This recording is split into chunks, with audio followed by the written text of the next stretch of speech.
Hello everyone, welcome back to the channel. So today we are going to be looking at 9702 paper 2 variant 2 from February-March 2025, specifically question 6C Roman 1 and Roman 2.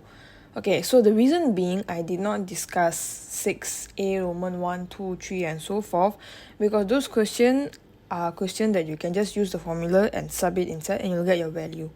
Like it's like a show question. Okay, show that the area of the wire is this, and you have to just put in the value in the formula, substitute it, and you'll get your answer. So I'm going to skip to 6C Roman 1 and Roman 2 because I believe that they are worth discussing. And a point to let you know, this paper is not officially available in any website, even though there is in one particular website, which I will link it down in the description, but it is not downloadable yet for some particular reasons, and I had to snapshot it separately to show you the question, because if not it will be counted as copyright. But if you're interested to do this paper, I link it down in the description below, but you can't download it, of course, but I think you can just refer to it and answer it somewhere else. Okay, so without further ado, let's get started. 6C. So this particular information is not really important for 6C Roman 1.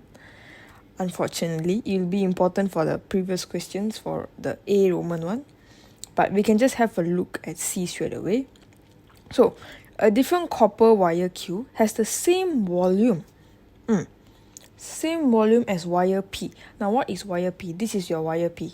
Got to say a cylindrical copper wire P. So this is wire P and this is wire Q. Okay. But non-uniform radius as shown in figure 6.2. So they mean by non-uniform radius, that means because the radius here and here are not the same. And they also mention that the radius R1 at NX of wire Q is the same as the radius of wire P. Or that means the radius of this and this is the same. And radius of R2 is less than R1. That means R2 is less than R1. That means your cross-sectional area at this point. Okay, let's do this. Let's label, if this is X, let's label this as Y. There's no Y anywhere, right? Okay. So that means cross-sectional area of X is, okay, I think I should write it this way because I read R2, right?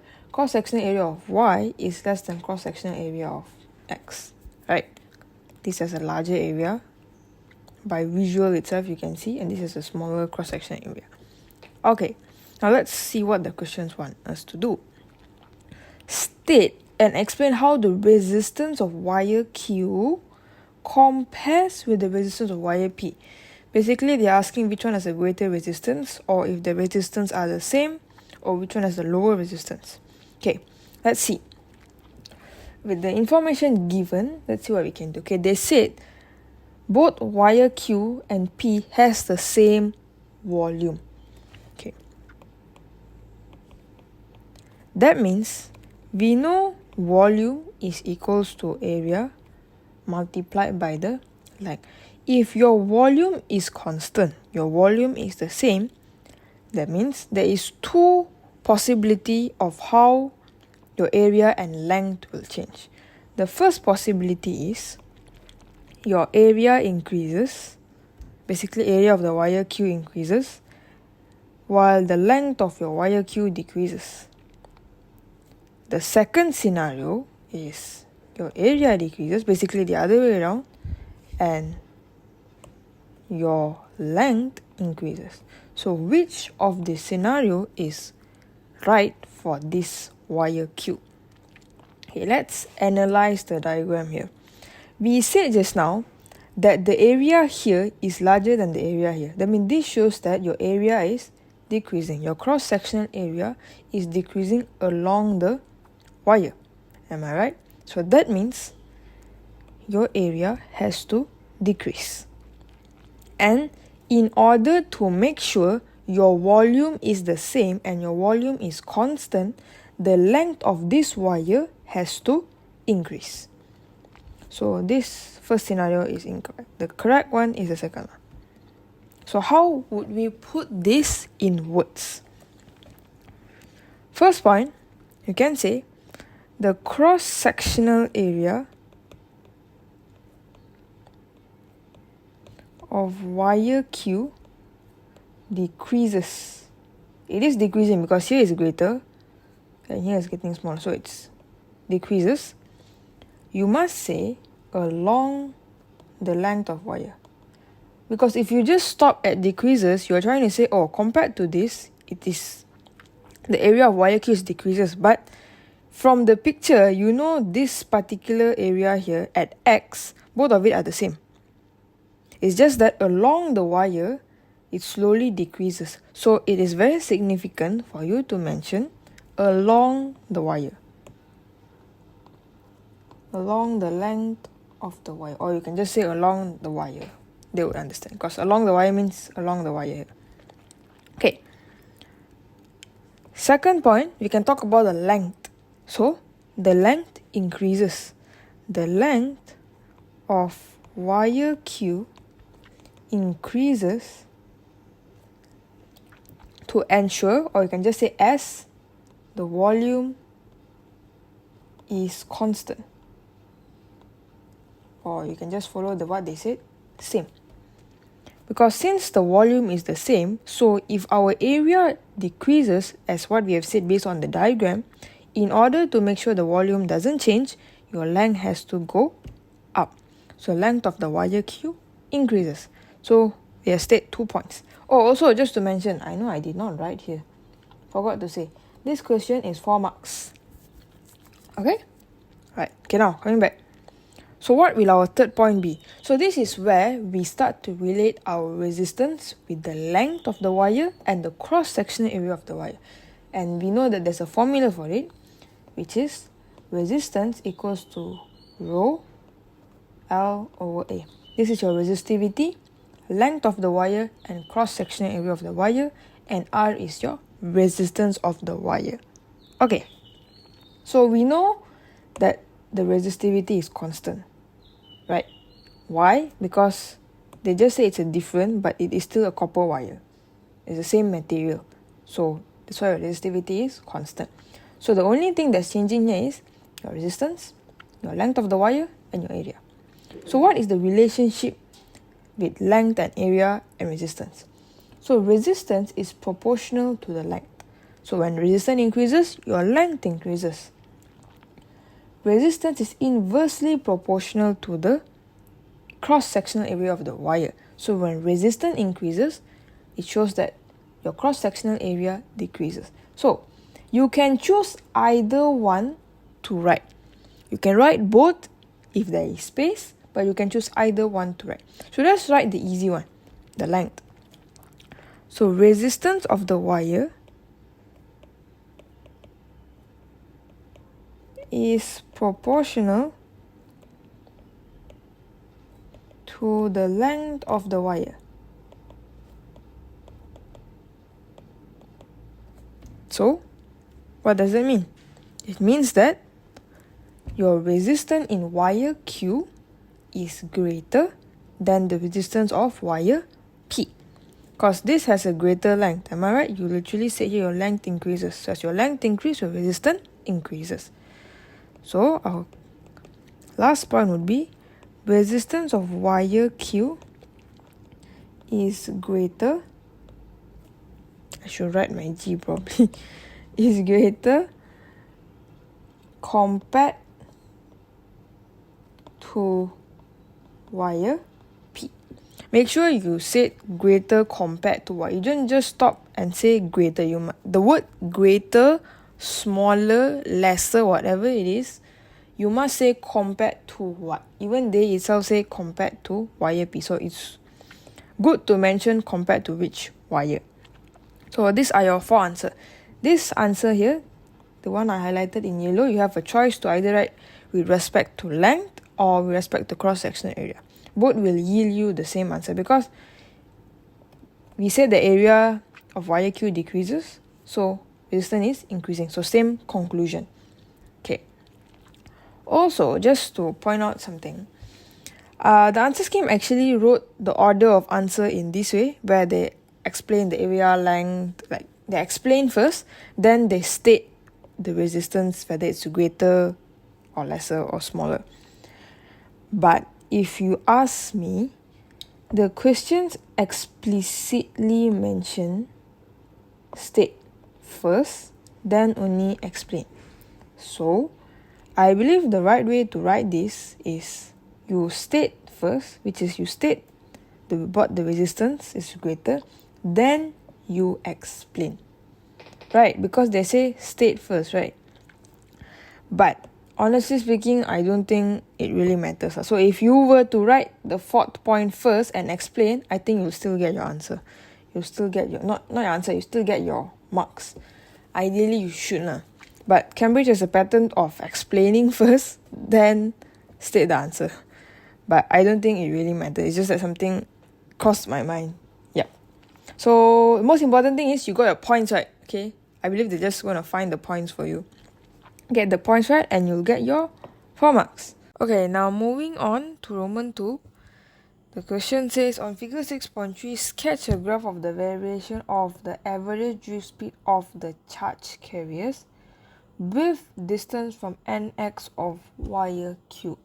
Okay, to draw this graph, let's fall back to the basic equation we know, where I equals to NAVQ.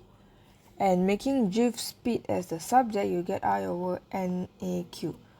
Also, for information, they say here average, right? Your drift speed in this equation is already the average drift speed, because it's almost impossible to ensure every single charge carriers in the wire to move at the exact particular accurate speed. So whatever we calculate of the drift speed of the charge carriers or electrons is the average itself. It's easier to take the average itself. So this one, oh my god, okay, so this one here is actually your average drift speed. So you don't have to worry for the word average. Okay, now let's see what is constant here to make use of this equation.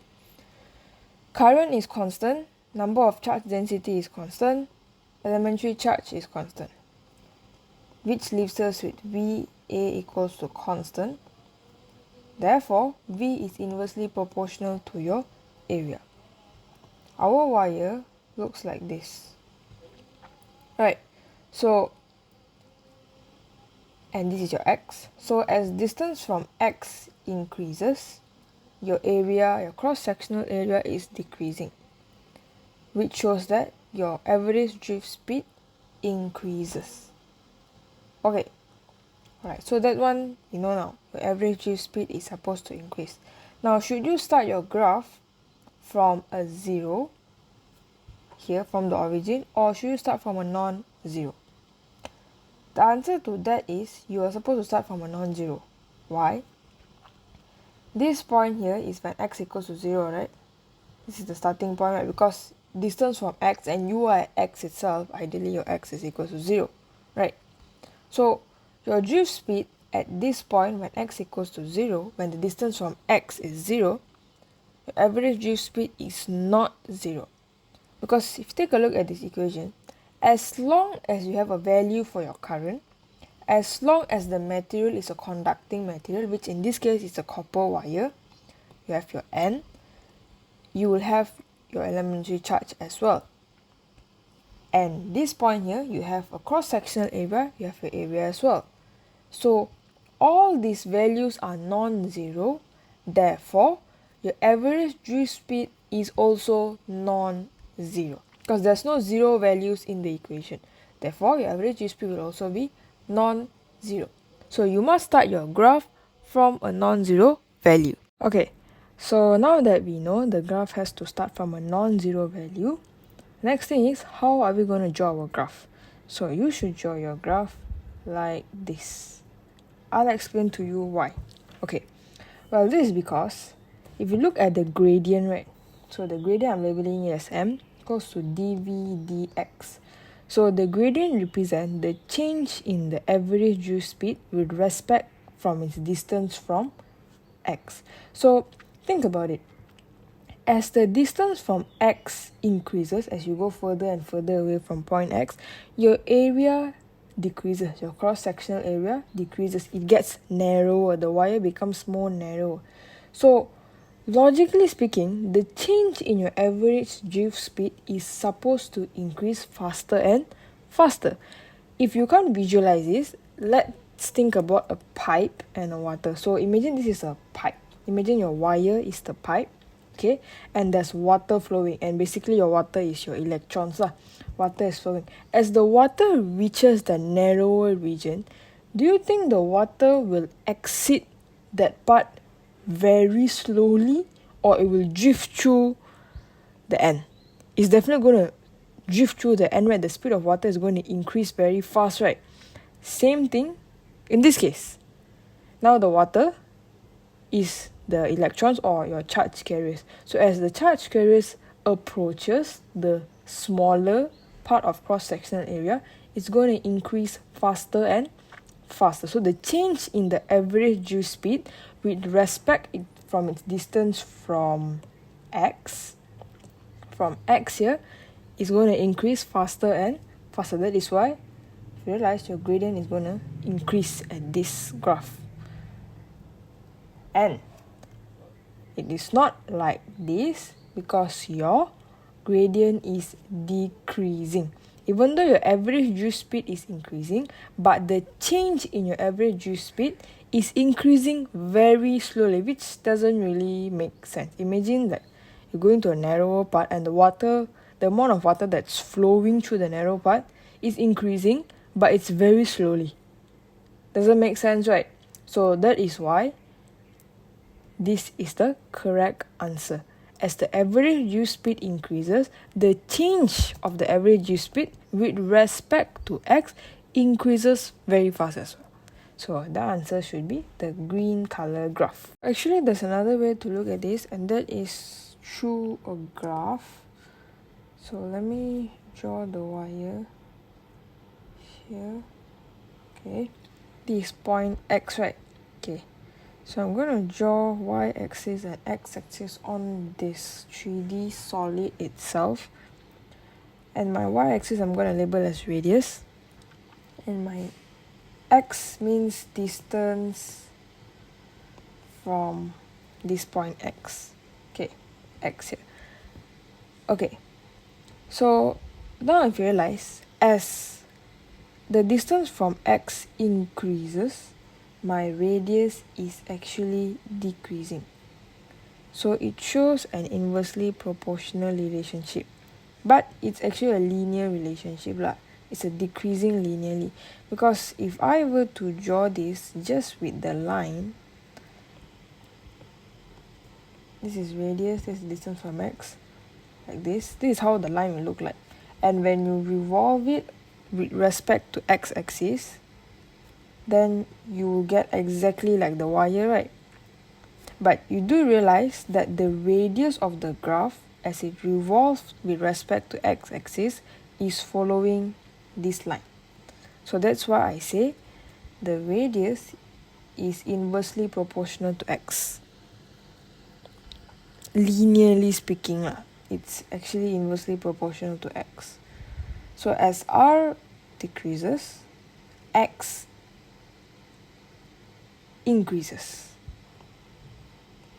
Yeah, but they decrease linearly. As r decreases linearly, x increases linearly. Yep.